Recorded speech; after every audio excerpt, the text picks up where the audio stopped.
የኔ ልጅ ሊዱ በቪዲዮ ግቢ በቪዲዮ አኩርፈሽ ነው እናትሽ አለችኝ ልደትሽን ስጠራ አኩርፈሻል በጣም ሹፌር አባት ሲሆን ናዚሩት ይጣ እንጂ ሲፈልግ አይመጣም ሹፌር አባት ሲሆን የልጁን ምርቃት ስርጉዝግ የሆነው ጅቡቲ በረሃ ጎማ ተኝቶበት እየቀየረ ነው ሹፌር አባት ሲሆን ይወጣል በቋጥኝ ይተኛል ተራራ ጨለማን ይደፍራል ቤቱን ሊያበራ ሹፌር አባት ሲሆን የእናቱን ሐዘን የአባቱን መርዶ በድንገት ቢሰማ እያለቀሰ ነው የሚቀይረው ጎማ ይዘውራል መሪ እያነባ በጣም ሹፌር አባት ሲሆን ናዚሩት ይውጣ እንጂ ሲፈልግ አይመጣም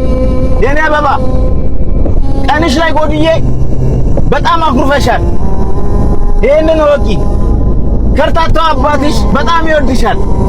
አንዴ ድምፅሽን አሰሚኝ የኔ አበባ አንዴ ብቻ አባዬ በይ